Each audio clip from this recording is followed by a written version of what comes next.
So one more topic that I wanted to make sure that we touch on is, which we get a lot of questions on, is toe walking. Can Mhm. you talk a little bit about toe walking as well? Again, like kind of when should we be concerned? What should we be considering when we're seeing toe walking? Because I know a lot of those cases end up being neurological as well.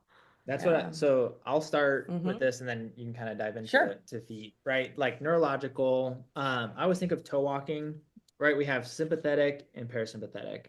Clinicians, you guys may remember that from back in the day. Sympathetic is you're being chased by a bear. It's good for when you're being chased by a bear. You have your parasympathetic, which is your rest and digest. You don't want to be running from a bear when you're trying to go to sleep, right? So I feel like a lot of these kids that are stuck in toe walking, the neurological component is they get stuck in this sympathetic dominance where they're always on this anxiousness, fight or flight. They're always on their toes, ready to run from a bear, right? It's hard for them to rest and digest.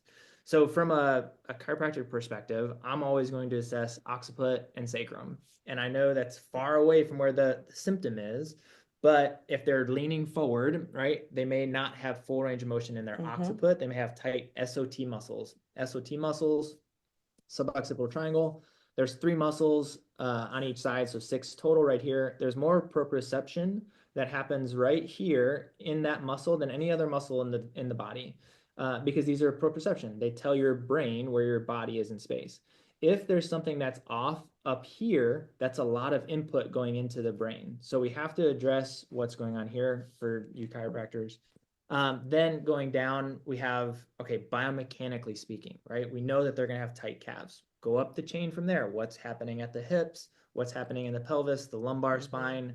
The thoracic spine, I feel, is basically the biggest compensation Oh, yeah. area of the spine, right? We have decreased thoracic curve, so they have decreased thoracic rounding, which is going to make them they have to get that motion somewhere else. So again, finding out where these compensation patterns are, check the sacrum. It's probably going to be stuck in this like anterior pelvic tilt because they're just hiking up that way. And then check occiput up there. Yeah. That's where I go. No, that's a great point. There are several different reasons why kiddos will toe walk.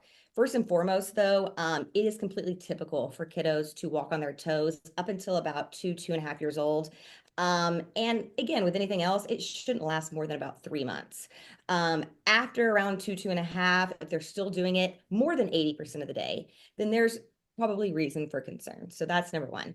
But number two, I have learned through practicing for years that to stop focusing on the specific impairment and look at like the whole body.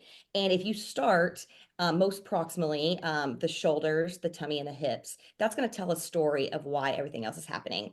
And so with toe walking, is it a true like range of motion restriction? Is there something neurological happening? Number two, is it visual? Is it depth perception? Number three, could it be something that they have another diagnosis of like autism where it is like a sensory seeking type of situation? Or do they have really flat feet? Okay, a lot of kiddos will gain stability by locking out that talocrural joint, and will go up on their tiptoes, and it really comes back to flat feet. And they're just idiopathic. It's just a learned behavior. But with all that being said, if it can be addressed like prior to about 3 to 4 years old, you're really going to have a better likelihood of really addressing the issue. But you have to look at those other things, Yeah. because if you don't the vision or some of these other issues, it's not going to really address the problem. Yeah. I think there was a lot of really valuable information in there, but I had never really thought about the occiput either, Matt. Like what what really clicked for me when you said that is also in adults. We did one of these interviews with Eric Cobb, who's the founder of Z Health, who does a lot of like neuro stuff as well. But he had mentioned when you look at a squat, and if you have an adult do a squat, a regular squat, and then have them do a squat with their head forward, you won't be able to Mhm. go as far when the head is forward. Because their And center of gravity shifted forward. because of Yeah. gravity. But I also think it's a really good point about the SOT muscles and how if we have so much proprioception in the SOT muscles and the brain doesn't feel secure, it locks things down, right? It's not going to give Yeah. us access to full range of Yeah.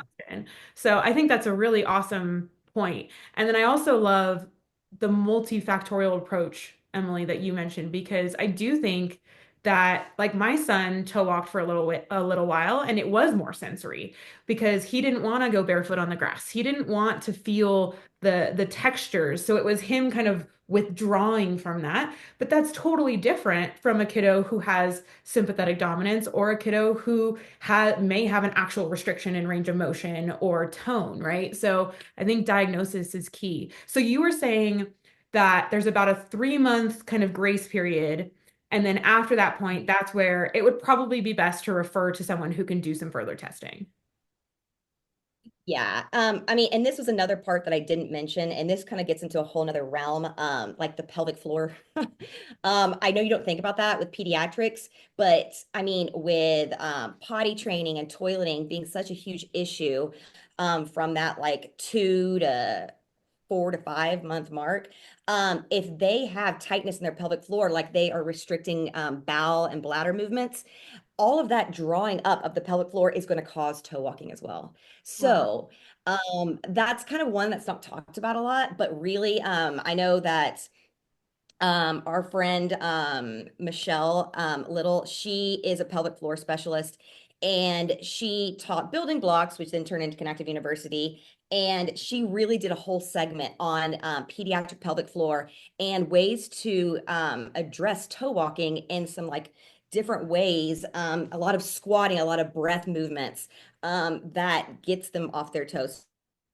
There's a lot of different interventions. I've always been just like almost a little confused, like what do I do Yeah. here? Because there's so many different possibilities. Yeah. And that makes it scary when you're trying to figure out a care plan. Yeah. And that's where, I mean, there's been many times where we've had a kiddo come in, rare genetic diagnosis. We're like, man, I don't even know what we're going to do. What to do. And that's just a good reminder of just hashtag the shit works. Like, trust your gut, go back to the The basics, basics. assess and correct and like find your issues. One last thing for toe walking, one of my favorite things that we've ever done is just put kid boots. Yes, But what? cowboy boots. So put kiddos in cowboy boots. So why do you do that? Well, they are getting input through their heel.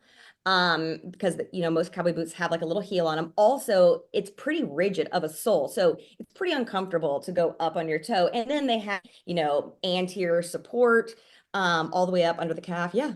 And they look cute and on trend, obviously. For those that don't know, they are in Texas, so that's very appropriate, right? Yeah. Yeah. Yeah. Um, Yes. yeah. If only they had cowboy boots with a wide toe box, then I would definitely be on board. But I do think that's a great, I love that perspective. That's really, really creative.